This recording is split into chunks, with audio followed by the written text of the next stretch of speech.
ನಮಸ್ಕಾರ ವೀಕ್ಷಕರೇ, PM ಕಿಸಾನ್ 19ನೇ ಕಂತಿಗಾಗಿ ಬಹಳಷ್ಟು ಜನ ವೇಟ್ ಮಾಡ್ತಾ ಇದ್ರಿ. ಒಟ್ಟಾರೆಯಾಗಿ ಮುಂದಿನ ತಿಂಗಳಲ್ಲಿ ಜನವರಿ ಮಂತ್ ನಲ್ಲಿ ನಿಮಗೆ 6,000 ಹಣ ಜಮಾ ಆಗಲಿದೆ. ಗೃಹಲಕ್ಷ್ಮಿ ಯೋಜನೆ ಮತ್ತು ಈ ಒಂದು PM ಕಿಸಾನ್ ಯೋಜನೆ. ಸೊ ಎರಡು ಸ್ಕೀಮ್ಸ್ ಗಳು ಬೇರೆ ಬೇರೆ, ಅದರಲ್ಲಿ ಕಾಂಗ್ರೆಸ್ ಮತ್ತು ಬಿಜೆಪಿ ಸರ್ಕಾರದ್ದು. ಆದ್ರೆ ನಮಗೆ ಪ್ರಾಫಿಟ್ ಆಗುವಂತದ್ದಲ್ಲ, ಸೊ ನಮಗೆ ಬರುವಂತದ್ದನ್ನ ನಾವು ಹೇಳ್ತಾ ಇದೀವಿ ಅಷ್ಟೇ. ಸೊ ನೋಡೋಣ ಈ ಒಂದು 19ನೇ ಕಂತಿನ ಹಣ ಯಾವಾಗ ಜಮಾ ಆಗ್ತಾ ಇರುವಂತದ್ದು ಸದ್ಯದಲ್ಲಿ. ಸೊ ಅದೇ ರೀತಿಯಾಗಿ ಈ ಒಂದು ಬೆಳೆ ವಿಮೆ ಈ ಒಂದು ಕೇಂದ್ರ ಸರ್ಕಾರದಿಂದ ಬೆಳೆ ವಿಮೆ ಕೂಡ ಜಮಾ ಆಗ್ತಾ ಇರುವಂತದ್ದು. ಸೊ ಹಾಗಾದ್ರೆ 10,500 ಆಗಿರ್ಲಿ, 11,000 ಆಗಿರ್ಲಿ, 12,000 ಆಗಿರ್ಲಿ, ಈ ರೀತಿ ಜಮಾ ಆಗ್ತಾ ಇರುವಂತದ್ದು. ಸೊ ಯಾವ ಬೆಳೆ ಬೆಳೆದಿರುವಂತಹ ರೈತರಿಗೆ ಜಮಾ ಆಗ್ತಾ ಇದೆ, ಯಾರಿಗೆ ಎಷ್ಟು ರೈತರಿಗೆ ಜಮಾ ಆಗ್ತಾ ಇದೆ, ಯಾವ ಜಿಲ್ಲೆಯ ರೈತರಿಗೆ ಜಮಾ ಆಗ್ತಾ ಇದೆ, ಪ್ರತಿಯೊಂದನ್ನ ಈ ಒಂದು ವಿಡಿಯೋದಲ್ಲಿ ತಿಳ್ಕೊಳ್ಳೋಣ. ಒಟ್ಟಾರೆಯಾಗಿ ರೈತರಾಗಿರ್ಲಿ, ಮಹಿಳೆಯರಾಗಿರ್ಲಿ, ಸೊ ಈ ಒಂದು ವಿಡಿಯೋನ ಸಂಪೂರ್ಣವಾಗಿ ನೋಡ್ಲೇಬೇಕಾಗತ್ತೆ. ಸೊ ವಿಡಿಯೋನ ಕೊನೆವರೆಗೂ ವಾಚ್ ಮಾಡೋದ್ರ ಜೊತೆಗೆ ಚಾನಲ್ಗೆ ಸಬ್ಸ್ಕ್ರೈಬ್ ಮಾಡಿಲ್ಲ ಅಂದ್ರೆ ದಯವಿಟ್ಟು ಬೇಗನೆ ಸಬ್ಸ್ಕ್ರೈಬ್ ಮಾಡ್ಕೊಳ್ಳಿ. ವಿಡಿಯೋಕ್ಕೊಂದೇ ಒಂದು ಲೈಕ್ ಕೊಟ್ಬಿಟ್ಟು ವಿಡಿಯೋನ ನೋಡ್ಲಿಕ್ಕೆ ಸ್ಟಾರ್ಟ್ ಮಾಡಿ. ಡೈರೆಕ್ಟ್ ಆಗಿ ಟಾಪಿಕ್ ಗೆ ಬಂದ್ಬಿಡ್ತೀನಿ ವೀಕ್ಷಕರೇ. ಈ ಒಂದು ರೈತರಿಗೆ ಬಂದಿರುವಂತಹ ಎರಡು ಭರ್ಜರಿ ಗುಡ್ ನ್ಯೂಸ್ ಗಳು, ಮುಖ್ಯವಾಗಿ ಈ ಒಂದು PM ಕಿಸಾನ್ ಯೋಜನೆ ಜೊತೆಗೆ ಬೆಳೆ ವಿಮೆ ಕೂಡ ಬಂದಿರುವಂತದ್ದು. ಸೊ ಹಾಗಾದ್ರೆ ಬೆಳೆ ವಿಮೆಗೆ 2023-2024 ಸಾಲಿನಲ್ಲಿ ಯಾರ್ಯಾರು ಅರ್ಜಿಯನ್ನ ಸಲ್ಲಿಸಿದ್ರಿ, ಸೊ ಎಲ್ಲರಿಗೂ ಕೂಡ ಭರ್ಜರಿ ಗುಡ್ ನ್ಯೂಸ್ ಅಂತಾನೆ ಹೇಳ್ಬೋದು. ಸೊ ಹಾಗಾದ್ರೆ ಈ ಒಂದು PM ಕಿಸಾನ್ ಈ ಒಂದು ಹಣ ಏನಿದೆ ಅಲ್ಲ, ಸೊ ಮುಂದಿನ ತಿಂಗಳಲ್ಲಿ ಬರ್ತಾ ಇರುವಂತದ್ದು, ಜನವರಿ ತಿಂಗಳಲ್ಲಿ. ಮತ್ತೆ ಈ ಕಡೆ ಬೆಳೆ ವಿಮೆ ಕೂಡ ಇದೇ ತಿಂಗಳಲ್ಲಿ ಬರ್ತಾ ಇರುವಂತದ್ದು. ಸೊ ಈಗಾಗಲೇ ಆಲ್ಮೋಸ್ಟ್ ಶಿವಮೊಗ್ಗ ಜಿಲ್ಲೆದಲ್ಲಿರುವಂತಹ ತಾಲೂಕುಗಳಿಗೆ ಜಮಾ ಆಗಿದೆ. ಸೊ ಇನ್ನು ಯಾವ್ಯಾವ ಜಿಲ್ಲೆಗಳಲ್ಲಿರುವಂತಹ ತಾಲೂಕುಗಳಿಗೆ ಬರೋದಿದೆ ಅನ್ನುವಂಥದ್ದನ್ನ ನಾವು ನೋಡ್ಕೊಳ್ಬೇಕಾಗತ್ತೆ. ಸೊ ಈಗ ನೋಡಿ, ಫಸಲ್ ಬಿಮಾ ಯೋಜನೆಯಲ್ಲಿ ಯಾರು ಅರ್ಜಿಯನ್ನ ಸಲ್ಲಿಸಿದ್ರಿ ಈ ಒಂದು ಬೆಳೆ ವಿಮೆಗೆ, ಸೊ ಪ್ರತಿಯೊಬ್ಬರಿಗೂ ಕೂಡ ಹಣ ಬರ್ತಾ ಇರುವಂತದ್ದು. ಅದರಲ್ಲಿ ಮಾವು ಆಗಿರ್ಲಿ, ಅಡಿಕೆ ಆಗಿರ್ಲಿ, ತೆಂಗು ಆಗಿರ್ಲಿ, ಸೊ ಈ ಒಂದು ಬೆಳೆಗಳಿಗೆ ಹೆಚ್ಚಿನ ಮೆಣಸು ಆಗಿರ್ಲಿ, ಈ ಒಂದು ಬೆಳೆಗಳಿಗೆ ನಿಮಗೆ ಅಮೌಂಟ್ ಸಿಗ್ತಾ ಇರುವಂತದ್ದು. ಅದರಲ್ಲಿ ಶಿವಮೊಗ್ಗ ಜಿಲ್ಲೆಯಲ್ಲಿ ಈಗಾಗಲೇ ಶಿಕಾರಿಪುರ ಆಗಿರ್ಲಿ, ಸಾಗರ ಆಗಿರ್ಲಿ, ಈ ಒಂದು ತಾಲೂಕುಗಳಿಗೆ ಹೆಚ್ಚಾಗಿ ಈಗಾಗಲೇ ಹಣ ಜಮಾ ಆಗಿದೆ ಅಂತೆ. ಸುಮಾರು 71,000ಕ್ಕಿಂತ ಹೆಚ್ಚಿನ ಫಲಾನುಭವಿಗಳಿಗೆ ಹಣ ಹೋಗೋದಿತ್ತು, ಈಗಾಗಲೇ ಹೋಗಿದೆ ಅಂತೆ. ಸೊ ಈಗ ಒಂದು 71,350 ರೈತರಿಗಾದ್ರೂ ಹಣ ಇನ್ನೂ ಕೂಡ ಬರ್ತಾ ಇದೆ. ಅದರಲ್ಲಿ ಶಿವಮೊಗ್ಗ ಜಿಲ್ಲೆದವರಿಗೆ ಈಗ ಆಲ್ಮೋಸ್ಟ್ ಜಮಾ ಆಗಿದೆ. ಇನ್ನು ಬರ್ಬೇಕಾಗಿರುವಂತದ್ದು ಶಿವಮೊಗ್ಗ ಆಗಿರ್ಲಿ, ರಾಯಚೂರು ಆಗಿರ್ಲಿ, ಕೊಪ್ಪಳ, ಹಾಸನ, ಇನ್ನಿತರ ಜಿಲ್ಲೆಗಳಿಗೆ ಬರ್ತಾ ಇದೆ. ಹಾಗಾದ್ರೆ ಯಾವ ಜಿಲ್ಲೆಗಳಿಗೆ ಬರ್ತಾ ಇದೆ ಅನ್ನೋದನ್ನ ನೋಡೋಣ. ಈ ಒಂದು PM ಕಿಸಾನ್ ಬಗ್ಗೆ ನಿಮಗೆ ಮೊದಲು ಕ್ಲಿಯರಿಟಿ ಕೊಟ್ಬಿಡ್ತೀನಿ. PM ಕಿಸಾನ್ ಯೋಜನೆ 19ನೇ ಕಂತಿನ ಹಣ ಇದೇ ಜನವರಿ ಒಂದು ತಿಂಗಳಲ್ಲಿ ಜಮಾ ಆಗೋದಿದೆ. ಮೊದಲನೇ ವಾರದಲ್ಲಿ ಅಥವಾ 2ನೇ ವಾರದಲ್ಲಿ ಬಿಡುಗಡೆ ಆಗೋದಿದೆ. ಈ ಕಡೆ ಗೃಹಲಕ್ಷ್ಮಿ ಯೋಜನೆಯಲ್ಲಿ ಕೂಡ 16ನೇ ಕಂತಿನ ಹಣ ಅದೇ ತಿಂಗಳಲ್ಲಿ, ಮುಂದಿನ ತಿಂಗಳಲ್ಲಿ ಜಮಾ ಆಗೋದಿದೆ. ಅದೇ ರೀತಿಯಾಗಿ 17ನೇ ಕಂತಿನ ಹಣ ಅದೇ ತಿಂಗಳಲ್ಲಿ ಜಮಾ ಆಗೋದಿದೆ ಅಂತ ಹೇಳೋಕೆ ಬರ್ತಾ ಇರುವಂತದ್ದು. ಟೋಟಲಿ ನಿಮಗೆ 6,000 ಕೇಂದ್ರ ಸರ್ಕಾರದಿಂದ, 2,000 ರಾಜ್ಯ ಸರ್ಕಾರದಿಂದ, 4,000 ಬರುವಂತದ್ದು. ಇಲ್ಲಪ್ಪ ಅಂದ್ರೆ ರಾಜ್ಯ ಸರ್ಕಾರದಿಂದ 2,000 ಆದ್ರೂ ಡೆಫಿನೆಟ್ಲಿ ಬರುತ್ತೆ. 16ನೇ ಕಂತಿನ ಹಣ ಆದ್ರೂ ಡೆಫಿನೆಟ್ಲಿ ಬರುತ್ತೆ. ಕೇಂದ್ರ ಸರ್ಕಾರದಿಂದ 2,000 ಡೆಫಿನೆಟ್ಲಿ ಬರುತ್ತೆ. ಟೋಟಲಿ 4,000 ಹಣ ಆದ್ರೂ ನಿಮಗೆ ಜಮಾ ಆಗತ್ತಾ ಇರುವಂತದ್ದು, ಪ್ರತಿಯೊಬ್ಬ ರೈತರಿಗೆ ಆಗಿರ್ಲಿ, ಮಹಿಳೆಯರಿಗಾಗಿರ್ಲಿ. ಸೊ ಮಹಿಳೆಯರು ಯಾರು ರೈತರಿದ್ದೀರಿ ನೋಡಿ, ಸೊ ನಿಮಗೆ ಭರ್ಜರಿ ಗುಡ್ ನ್ಯೂಸ್ ಅಂತಾನೆ ಹೇಳ್ಬೋದು. ನಿಮ್ಗೂ ಕೂಡ 4,000 ಹಣ ಜಮಾ ಆಗತ್ತೆ.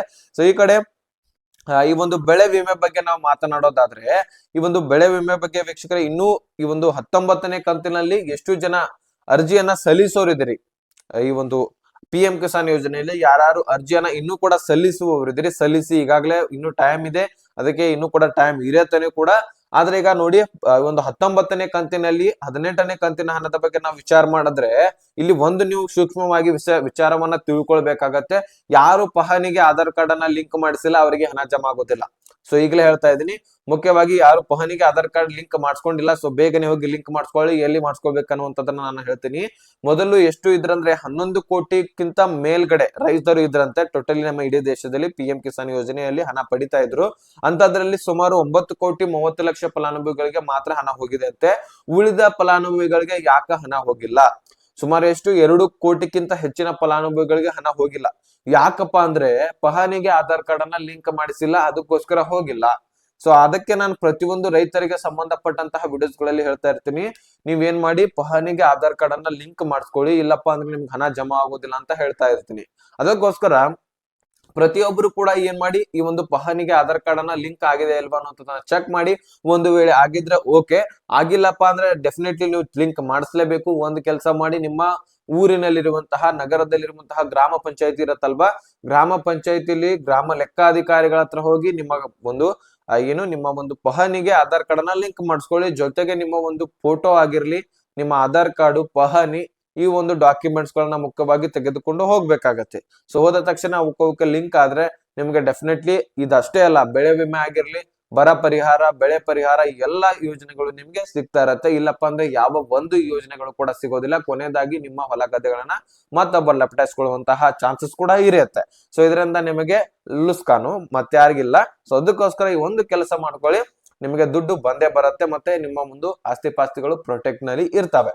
ಸೊ ಇಷ್ಟು ನಿಮಗೆ 19ನೇ ಕಂತಿನ ಹಣದ ಬಗ್ಗೆ ನಾನು ಹೇಳ್ಬೇಕಾಗಿತ್ತು, ಹೇಳಿದ್ದೀನಿ. ಇನ್ನು ಈ ಒಂದು ಬೆಳೆ ವಿಮೆ ಬಗ್ಗೆ ಮಾತನಾಡೋದಾದ್ರೆ, ಈಗಾಗಲೇ ಶಿವಮೊಗ್ಗ ಜಿಲ್ಲೆಯಲ್ಲಿ ಸಾಕಷ್ಟು ಫಲಾನುಭವಿಗಳಿಗೆ ಜಮಾ ಆಗಿದೆ. ಶಿಕಾರಿಪುರ, ಸಾಗರ ಜಿಲ್ಲೆ ತಾಲೂಕಾಗಿರ್ಲಿ, ಇಂತಹ ಒಂದು ಸಾಕಷ್ಟು 3-4 ತಾಲೂಕುಗಳಿಗೆ ಜಮಾ ಆಗಿದೆ. ಇನ್ನು ಈ ಒಂದು ಬೆಳೆ ವಿಮೆ 10,500 ಹಣ ಆದ್ರೂ ಒಬ್ಬೊಬ್ಬರಿಗೆ ಜಮಾ ಆಗಿದೆ. ಅಂದ್ರೆ ಬೆಳೆಯ ಆಧಾರದ ಮೇಲೆ, ಈಗ ಮೆಣಸು ಬೆಳೆದವ್ರಿಗೆ ಇಂತಿಷ್ಟು ಅಂತ ಹೇಳ್ಬಿಟ್ಟು, ಮಾವು ಬೆಳೆದವ್ರಿಗೆ ಇಂತಿಷ್ಟು ಅಂತ ಹೇಳ್ಬಿಟ್ಟು, ಈ ರೀತಿ ಅದರ ಆಧಾರದ ಮೇಲೆ ಹಣ ಜಮಾ ಆಗ್ತಾ ಇರುವಂತದ್ದು. ಯಾರ್ಯಾರು ಅರ್ಜಿಯನ್ನ ಸಲ್ಲಿಸಿದಿರಿ ಅವರಿಗೆ ಮಾತ್ರ ಜಮಾ ಆಗ್ತಾ ಇದೆ. ಇನ್ನು ಯಾರು ಅರ್ಜಿಯನ್ನ ಸಲ್ಲಿಸಬೇಕು ಅನ್ಕೊಂಡಿರ್ತೀರಿ ಅರ್ಜಿಯನ್ನ ಸಲ್ಲಿಸಬಹುದು ಈ ಒಂದು ಫಸಲ್ ಬಿಮಾ ಯೋಜನೆಗೆ. ಸೊ ಹಾಗಾದ್ರೆ ಈ ಮುಂದೆ 71,350 ರೈತರಿಗಾದ್ರೂ ಹಣ ಬರ್ತಾ ಇರುವಂತದ್ದು. ಇನ್ನು ಇದರಲ್ಲಿ ಎಷ್ಟು ಜನ ಇದಾರೆ ಅಂದ್ರೆ 60,000ಕ್ಕಿಂತ ಹೆಚ್ಚಿನ ಫಲಾನುಭವಿಗಳು ಬಾಕಿ ಇದ್ದಾರೆ. ಅವ್ರಿಗೆಲ್ಲರಿಗೂ ಕೂಡ ಹಣ ಜಮಾ ಆಗತ್ತೆ. ಆಲ್ಮೋಸ್ಟ್ ನಮ್ಮ ಕರ್ನಾಟಕದಲ್ಲಿನೇ 71,350 ರೈತರು ಇದ್ದಾರೆ ಈ ಒಂದು ಫಸಲ್ ಬಿಮಾ ಯೋಜನೆಯಲ್ಲಿ. ಸೊ ಅಂತದ್ರಲ್ಲಿ ಈಗ ಒಂದು ಸುಮಾರು 10,000ಕ್ಕಿಂತ ಹೆಚ್ಚಿನ ಫಲಾನುಭವಿಗಳಿಗೆ ಜಮಾ ಆಗಿದೆ. ಜಿಲ್ಲಾ ವೈಸ್ ಕೆಲವೊಂದಿಷ್ಟು ತಾಲೂಕು ವೈಸ್ ಜಮಾ ಆಗ್ತಾ ಬರ್ತಾ ಇದೆ. ಈಗ ನೋಡಿ, ಶಿವಮೊಗ್ಗ ಜಿಲ್ಲೆ ಆಗಿರ್ಲಿ, ನೆಕ್ಸ್ಟ್ ಯಾದಗಿರಿ ಆಗಿರ್ಲಿ, ಕೊಪ್ಪಳ ಆಗಿರ್ಲಿ, ಹಾಸನ ಆಗಿರ್ಲಿ, ಈ ಒಂದು ಜಿಲ್ಲೆದವರಿಗೆ ಈಗ ಆಲ್ಮೋಸ್ಟ್ ಈ ಒಂದು ಜಿಲ್ಲೆದಲ್ಲಿರುವಂತಹ ತಾಲೂಕುಗಳಿಗೆ ಜಮಾ ಆಗ್ತಾ ಇರುವಂತದ್ದು. ಸದ್ಯದಲ್ಲಿ ಇದೇ ವಾರದಲ್ಲಿ ಜಮಾ ಆಗ್ತಾ ಇರುವಂತದ್ದು. ಇನ್ನೊಂದು 4-5 ದಿನಗಳಲ್ಲಿ ಜಮಾ ಆಗುವಂತಹ ಚಾನ್ಸಸ್ ಇದೆ ಅಂತೆ. ಸೊ ಆದಷ್ಟು ನೀವು ವೇಟ್ ಮಾಡ್ಬೇಕಾಗತ್ತೆ. ಯಾರು ಅರ್ಜಿ ಸಲ್ಲಿಸಿದ್ರೆ ಅವ್ರಿಗೆ ಮಾತ್ರ ಜಮಾ ಆಗತ್ತೆ. ಇನ್ನು ಉಳಿದಂತಹ ರೈತರು ನಮ್ಗೆ ಇನ್ನೂ ಕೂಡ ಬಂದಿಲ್ಲ ಅಂತ ಹೇಳಿದ್ರೆ ಅದಕ್ಕೆ ಹಾಗೆ ಜಮಾ ಆಗೋದಿಲ್ಲ. ಅದಕ್ಕೆ ಅರ್ಜಿಯನ್ನ ಸಲ್ಲಿಸಬೇಕು, ಆಗ ಮಾತ್ರ ಹಣ ಜಮಾ ಆಗತ್ತೆ. ಸೊ ಯಾರು ನೀವು ಬಹಳಷ್ಟು ರೈತರಿಗೆ ನಿಮ್ಗೆ ಯಾವ ಸ್ಕೀಮ್ಸ್ ಗಳಿದಾವೆ ಅನ್ನುವಂಥದ್ದು ಗೊತ್ತಿಲ್ಲ. ನಿಮ್ಗೋಸ್ಕರ ಬಹಳಷ್ಟು ಕೇಂದ್ರ ಸರ್ಕಾರದಿಂದ ಬಹಳಷ್ಟು ಸ್ಕೀಮ್ಸ್ ಗಳು ನಿಮ್ಗೆ ಸಿಗ್ತಾ ಇರತ್ತೆ. ನೀವು ಏನೇ ಒಂದು ಲಾಸ್ ಆಗಿದ್ರು ಸಹಿತ ಅದಕ್ಕೋಸ್ಕರ ಅದನ್ನ ನಿಮ್ಗೆ ಸರ್ಕಾರದಿಂದ ಅದನ್ನ ತುಂಬಿ ಕೊಡುವಂತಹ ಕೆಲಸ ಕೂಡ ಕೇಂದ್ರ ಸರ್ಕಾರ ಮಾಡ್ತಾ ಇರತ್ತೆ. ಅದನ್ನ ನೀವು ತಿಳ್ಕೊಳ್ಬೇಕು. ಅದಕ್ಕೆ ನೀವು ಎಲಿಜಿಬಲ್ ಮಾಡ್ಕೊಂಡು ನೀವು ಅರ್ಜಿಯನ್ನ ಸಲ್ಲಿಸಬೇಕಾಗತ್ತೆ. ಆ ಪ್ರೊಸೆಸಿಂಗ್ ನೀವು ಮಾಡೋದಿಲ್ಲ. ಡೈರೆಕ್ಟ್ ಆಗಿ ಹಣ ಬರ್ಬೇಕಂದ್ರೆ ಬರ್ಲಿಕ್ಕೆ ಸಾಧ್ಯ ಇಲ್ಲ. ಈ ಒಂದು PM ಕಿಸಾನ್ ಹಣ ಬರ್ಬೇಕಂದ್ರೂ ಸಹಿತ ನೀವು ಅರ್ಜಿಯನ್ನ ಸಲ್ಲಿಸಲೇಬೇಕಾಗತ್ತೆ. ಮುಖ್ಯವಾಗಿ ಪ್ರತಿಯೊಬ್ಬರ ಡಾಕ್ಯುಮೆಂಟ್ಸ್ ಗಳನ್ನ ಕ್ಲಿಯರ್ ಇಟ್ಕೊಂಡ್ಬಿಡಿ. ಸೊ ಆಗ ಮಾತ್ರ ನಿಮ್ಗೆ ಎಲ್ಲ ಯೋಜನೆಗಳು ಸಿಗ್ಲಿಕ್ಕೆ ಸಾಧ್ಯ. ನಾನು ಅದಕ್ಕೆ ಮುಖ್ಯವಾಗಿ ಮೊದಲು ಪಹಣಿ ಬಗ್ಗೆ ಹೇಳ್ತಾ ಇರ್ತೀನಿ. ಯಾಕಂದ್ರೆ ಪಹಣಿ ಒಂದು ಮತ್ತೊಬ್ರು ಯಾರಾದ್ರೂ ನಿಮ್ಮ ಪಹಣಿಗೆ ಲಿಂಕ್ ಮಾಡಿಸಿದ್ರೆ ನಿಮ್ಮ ಬೆಳೆ ವಿಮೆ ಆಗಿರ್ಲಿ, ಬರ ಪರಿಹಾರ, ಬೆಳೆ ಪರಿಹಾರ, ಈ ಒಂದು ಪ್ರತಿಯೊಂದು ಸ್ಕೀಮ್ಸ್ ಗಳ ಹಣ ಅವರ ಖಾತೆಗೆ ಹೋಗ್ತಾ ಇರತ್ತೆ. ಮತ್ತೆ ಕೊನೆಯದಾಗಿ ನಿಮ್ಮ ಆಸ್ತಿ ಪಾಸ್ತಿಗಳನ್ನ ಕೂಡ ಲಪಟಾಯಿಸ್ಕೊಂಡು ಹೋಗುವಂತಹ, ಹೊಲ ಗದ್ದೆಗಳನ್ನ ಲಪಟಾಯಿಸ್ಕೊಂಡು ಹೋಗುವಂತಹ ಸಾಧ್ಯತೆನೂ ಕೂಡ ಇರುತ್ತೆ. ಸೊ ಅದಕ್ಕೋಸ್ಕರ ಪ್ರತಿಯೊಬ್ಬರು ಕೂಡ ಎಚ್ಚರಿಕೆಯಿಂದಿರಿ. ನಿಮ್ಮ ಆಸ್ತಿ ಪಾಸ್ತಿಗಳನ್ನ ನೀವೇ ಹಕ್ಕದಾರ ಇರ್ತೀರಿ. ಸೊ ನೀವೇ ಪ್ರೊಟೆಕ್ಟ್ ಆಗಿ ಇಟ್ಕೊಳ್ಬೇಕಾಗತ್ತೆ. ಮತ್ತೊಬ್ಬ ಬಂದ ಪ್ರೊಟೆಕ್ಟ್ ಇಟ್ಕೊಳ್ರಪ್ಪ ಅಂತ ಹೇಳಿಕ್ ಸಾಧ್ಯ ಇಲ್ಲ. ಅದಕ್ಕೋಸ್ಕರ ಇಷ್ಟು ನಿಮ್ಗೆ ಅಪ್ಡೇಟ್ಸ್ ಗಳನ್ನ ನಾನು ತಿಳಿಸ್ಕೊಡ್ಬೇಕಾಗಿತ್ತು. ಸೊ ತಿಳಿಸ್ಕೊಟ್ಟಿದ್ದೀನಿ. ಸೊ ಏನೇ ಕ್ವಶನ್ಸ್, ಕ್ವರೀಸ್ ಗಳಿದ್ರು ಸಹಿತ ಡಿಸ್ಕ್ರಿಪ್ಷನ್ ಅಲ್ಲಿ ಇನ್ಸ್ಟಾಗ್ರಾಮ್ ಲಿಂಕ್ ಕೊಟ್ಟಿರ್ತೀನಿ. ಸೊ ಅಲ್ಲಿಂದ ಮೆಸೇಜ್ ಮಾಡಿ. ಅರ್ಥ ಆಗಿದ್ರೆ ಲೈಕ್ ಮಾಡಿ, ನಿಮ್ಮ ಸ್ನೇಹಿತರಿಗೆ ಶೇರ್ ಮಾಡಿ, ಸಬ್ಸ್ಕ್ರೈಬ್ ಮಾಡಂತ ಮತ್ತೆ ಮುಂದಿನ ಮಾಹಿತಿ ಸಿಗೋಣ. ಅಲ್ಲಿ ತನಕ ಬಾಯ್, ಬೇಡಿ ಫ್ರೆಂಡ್ಸ್.